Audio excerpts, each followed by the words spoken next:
பயிற்சினா இப்போ வந்து காம்படிஷன் பொறுத்து ஏன்னா நான் கிராமத்துலேருந்து வர்றதுனால இந்த லோயர் டிஷர்ட் அந்த மாதிரி இப்போ நார்மல் பீப்புள்ஸ் கோயில் போயிட்டு வந்தாலே அவங்களுக்கு என்னை பொறுத்த வரைக்கும் என் ஃபேமிலி பேக்ரவுண்டில் நான் வந்து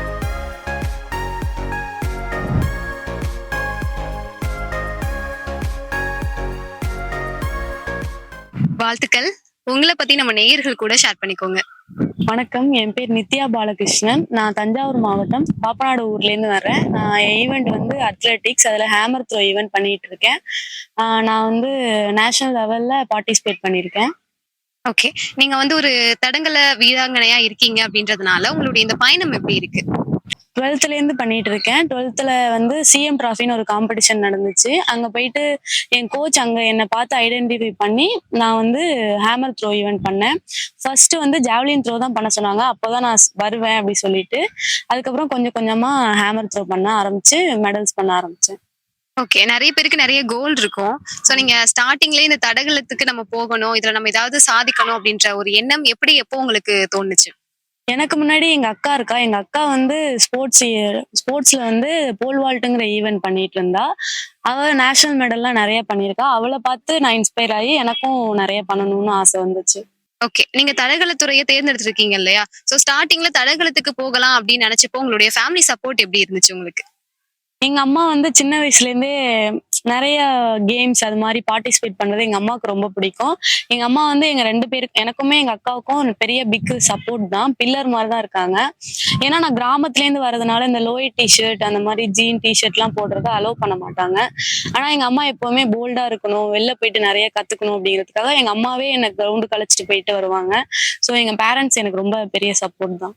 ஓகே, இப்போ நீங்க தடகளத்துல இதுவரை என்னென்ன சாதனைகளை செஞ்சிருக்கீங்க, அதை பத்தி கொஞ்சம் ஷேர் பண்ணிக்கோங்க.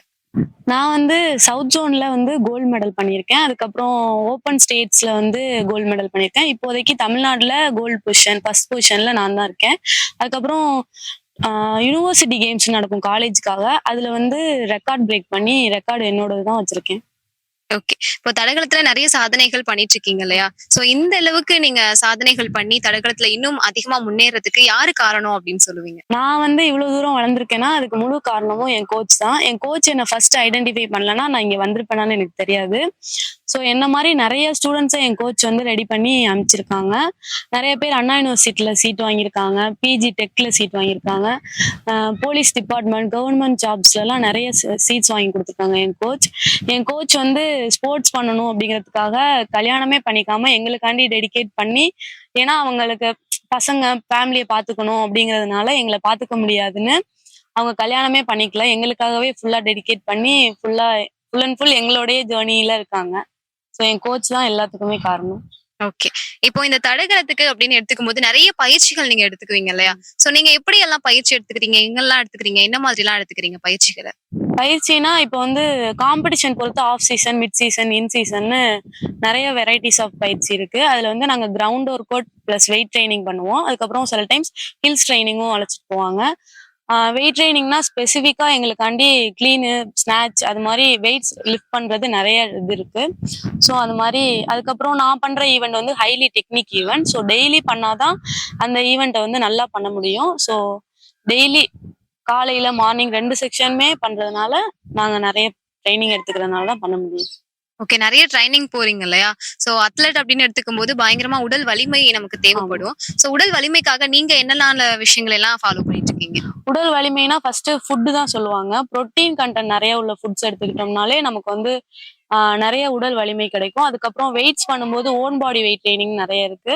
ஸோ அதெல்லாம் நம்ம மசிலை இம்ப்ரூவ் பண்ணும். இந்த மாதிரி ஸ்டெப் பை ஸ்டெப்பா என் கோச்சோட அனலைஸ் படி நான் பண்ணிட்டு இருக்கேன். ஓகே, நீங்க தடகளத்துல ஓடுறீங்க அப்படிங்கிறப்போ பயங்கரமா ஓடி இருப்பீங்க, நிறைய சாதனைகளையும் பண்ணிருக்கீங்க. சோ இது எல்லாத்துக்குமே மத்தியில நிறைய பக்க விளைவுகளும் உங்களுக்கு ஏற்பட்டிருக்கும்ல, உடல் ரீதியான சில விஷயங்கள் மாற்றங்களும் இருந்திருக்கும். சோ என்ன மாதிரியான உடல் ரீதியான விளைவுகளை சந்திச்சிருக்கீங்க, எப்படி கிராஸ் பண்ணிருக்கீங்க?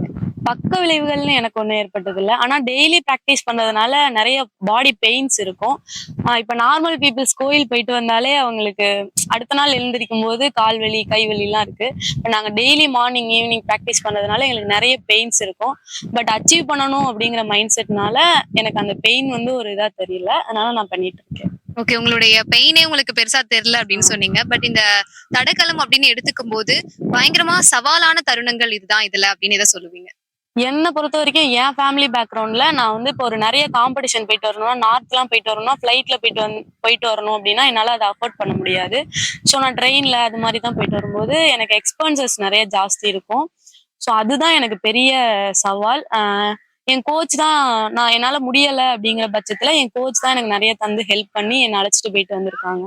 ஸோ எனக்கு பெரிய சவால்னா பண ரீதியாக தான் எனக்கு பெரிய சவால். சூப்பர். இத தாண்டி தடகள துறையில இருக்கக்கூடிய பெண்களுக்கு பயங்கரமா என்ன சவால்கள்லாம் இருக்கும்னு நினைக்கிறீங்க? பெண்கள் வந்து எல்லா துறையிலயுமே இப்ப வந்து அச்சீவ் பண்ணிட்டு தான் வராங்க. அவங்களோட மென்டாலிட்டிய பொறுத்து தான் இருக்கு. அவங்க வந்து எல்லா துறையிலயும் அச்சீவ் பண்ண முடியும். ஸ்போர்ட்ஸ்ல வந்து அவங்க பேரண்ட்ஸ் சப்போர்ட், அவங்க சப்போர்ட், அவங்க மன உறுதி அத வச்சு தான் அச்சீவ் பண்ண முடியும். இப்போ இருக்க கவர்மெண்ட்டுமே நிறைய ஹெல்ப் பண்ணிட்டு இருக்காங்க. ஸ்போர்ட்ஸ் கோட்டா, சிஎம் டிராஃபின்னு ஒரு காம்படிஷன் தனியா நடத்திட்டு இருக்காங்க. ஸோ இதெல்லாம் வந்து கேர்ள்ஸுக்கு ரொம்ப யூஸ்ஃபுல்லா இருக்கு. நீங்களும் எக்ஸ்பென்ஸா இருக்கட்டும், அல்லது உடல் ரீதியான பிரச்சனைகளா இருக்கட்டும், எல்லாத்தையுமே கிராஸ் பண்ணி தான் நீங்க தடகள துறையில சாதிச்சுட்டு இருக்கீங்க இல்லையா? சோ இந்த தடகளத்துல உங்களுக்கு மறக்க முடியாத அல்லது ரொம்ப பெருமையா நினைக்கக்கூடிய தருணம்னா என்னவா இருக்கும்? நான் வந்து ஸ்டார்ட் பண்ணி ஒரு 2 இயர்ஸ்ல சவுத் ஜோன் காம்படிஷன் நடந்துச்சு. அங்க வந்து ரொம்ப டஃப் காம்படிஷன். ஸோ அங்க கம்பீட் பண்ணி நான் ஃபர்ஸ்ட் பொசிஷன் வந்தேன். அதுதான் எனக்கு இருக்கிறதுலே மறக்க முடியாத தருணம். ஓகே. இன்னும் ஃபியூச்சர்ல நான் தடகளத்துல இதெல்லாம் செய்யணும் அப்படின்னு ஆசைப்படுறேன். இதுல எல்லாம் எனக்கு ஆசை இருக்கு அப்படின்னா எத சொல்லுவீங்க? நான் இந்தியா ரெப்ரசென்ட் பண்ணி வேர்ல்ட் சாம்பியன்ஷிப், ஒலிம்பிக்ஸ் எல்லாம் இது பண்ணி ஃபாரின் போயிட்டு காம்படிஷன் பண்ணி இந்தியா ஃபிளாக் வந்து என் கையில இருக்கணும் அப்படின்னு எனக்கு பெரிய ஆசை. எந்த ஒரு ஸ்போர்ட்ஸ் அப்படின்னு எடுத்துக்கிட்டோம் அப்படின்னாலுமே அதுல ஒரு இன்ஸ்பைரிங் எனக்கு ஒருத்தவங்க இருக்காங்கன்னு சொல்லுவாங்க. சோ உங்களுக்கு யாரு இன்ஸ்பைரிங் நீங்க நினைக்கிறீங்க? எனக்கு எங்க அக்கா தான் எப்பயுமே இன்ஸ்பைரிங். ஏன்னா நான் ஃபர்ஸ்ட் அவளை பார்த்து தான் வந்தேன். ஸோ அவ தான் என்னோட பெரிய இன்ஸ்பைரிங். எல்லா துறைகள்லயுமே பெண்களுக்கு அப்படின்னு சொல்லி முக்கியத்துவம் தனியா ஒதுக்கி கொடுக்குறாங்க இல்லையா? சோ தடகள துறையில பெண்களுக்கான முக்கியத்துவம் எப்படி இருக்கு? இப்ப வந்து திரு உதயநிதி ஸ்டாலின் அவர்கள் தான் ஸ்போர்ட்ஸ் மினிஸ்டரா இருக்காங்க. அவங்க வந்து நிறைய ஸ்போர்ட்ஸ் கோட்டா வந்து கேர்ள்ஸ்க்காக ஒதுக்கீடு பண்ணியிருக்காங்க. இப்ப வந்து சிஎம் டிராஃபின்னு ஒரு காம்படிஷன் கூட நடத்துறாங்க. அங்க இங்கேருந்து வீட்ல இருந்து கிளம்பி நாங்க காம்படிஷன் போயிட்டு மறுபடியும் வீடு வர வரைக்குமே அவங்க தான் அந்த எக்ஸ்போன்ஸ் எல்லாம் பண்ணி எங்களை வந்து பத்திரமா வீட்டுக்கும் அமுச்சு வைக்கிறாங்க. ஸோ இந்த கவர்மெண்ட் வந்து நிறைய ஹெல்ப் பண்றாங்க ஸ்போர்ட்ஸுக்காக. இப்போ எங்க பிராக்டிஸ் பண்ணிட்டு இருக்கீங்க? இப்போ வந்து நான் காரைக்குடியில அழகப்பா அத்லெட்டிக்ஸ் அகாடமிங்கிற ஒரு இடத்துல பண்ணிட்டு இருக்கேன். இந்த பிராக்டிஸ் பண்ணிட்டு இருக்கீங்க இல்லையா அத்லெட்காக? சோ நெக்ஸ்ட் என்ன காம்படிஷனுக்காக இந்த ட்ரைனிங் எல்லாம் போயிட்டு இருக்கு உங்களுக்கு? இப்போ வந்து ஜூலைல சீனியர் ஸ்டேட் வருது. அதுக்கப்புறம் 23 நேஷனல்ஸ்னு வருது. அதுக்காக எய்ம் பண்ணி நான் இப்போ ப்ராக்டிஸ் பண்ணிட்டு இருக்கேன். ஓகே. இப்போ தடகளத்துக்குன்னு இந்த குவாலிஃபிகேஷன்லாம் கண்டிப்பா வேணும் ஒரு பொண்ணுக்கு அப்படின்னா எதை சொல்லுவீங்க? ஃபர்ஸ்ட் வந்து நான் டிசிப்ளின் தான் சொல்லுவேன். ஏன்னா என் கோச் அதான் எனக்கு சொல்லி தந்தாங்க. டிசிப்ளினோட நம்ம வந்து ரெகுலரா ப்ராக்டிஸ் பண்ணோம்னா எல்லாராலையும் அச்சீவ் பண்ண முடியும். ஸோ வந்த உடனே நான் ஜெயிச்சிடணும் அப்படின்னு பண்ணா யாராலையும் முடியாது. ஸோ ஃபர்ஸ்ட் நிறைய தோல்விகள் இருக்கும். அதுக்கப்புறம் தான் நம்மளால வெற்றியை நோக்கி போக முடியும். ஸோ ரெகுலரா பண்ணிட்டே இருந்தீங்கன்னா உங்களால நிச்சயமா ஜெயிக்க முடியும். இப்போ நிறைய தோல்விகளும் இருக்கும். அதெல்லாம் தாண்டி தான் வரணும்னு சொன்னீங்க இல்லையா? சோ நீங்க நிறைய சாதிச்சிருக்கீங்க. ஆனா இதுக்கு இடையில ஏதாவது பயங்கரமா அப்செட் ஆன இந்த மாதிரியான மூமெண்ட்ஸ் ஏதாவது இருக்கா?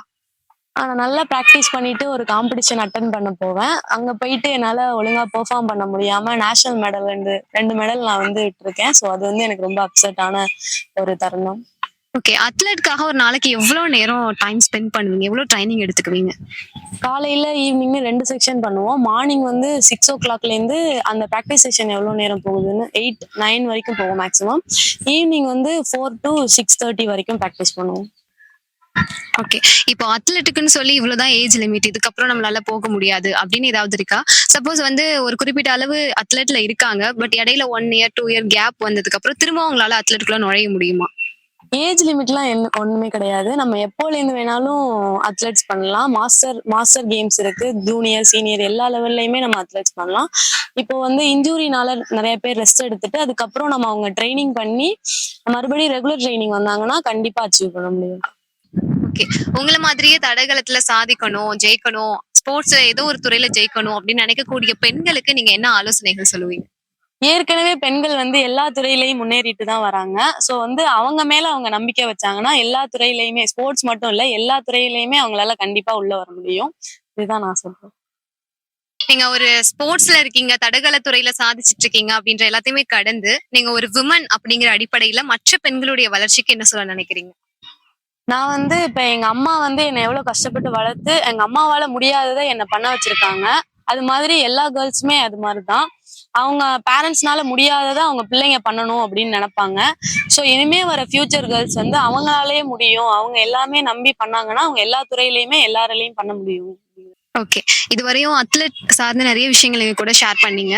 ஸோ உங்களுடைய பயணம் சார்ந்த நிறைய விஷயங்கள் சொன்னீங்க. இப்போ ஃபைனலா நம்ம அதர் எஃப்எம்க்கும் அதர் எஃப்எம் நேயர்களுக்கும் என்ன சொல்ல நினைக்கிறீங்க? என்ன மாதிரி ஒரு கிராமத்துல இருந்து வந்த அத்லெட்டை வந்து அதிரை எஃப்எம் சூஸ் பண்ணி இன்டர்வியூ பண்ணதுக்கு ரொம்ப தேங்க்ஸ்க்கா. அதுக்கப்புறம் இதே மாதிரி நிறைய அத்லெட்ஸை சூஸ் பண்ணி இன்டர்வியூ பண்ணுங்க. அவங்களுக்கு நிறைய இன்ஸ்பைரிங்கா இருக்கும், அவங்க நிறைய கத்துப்பாங்க. ஸோ நேயர்கள் அனைவருக்கும் வாழ்த்துக்கள். தேங்க்யூ.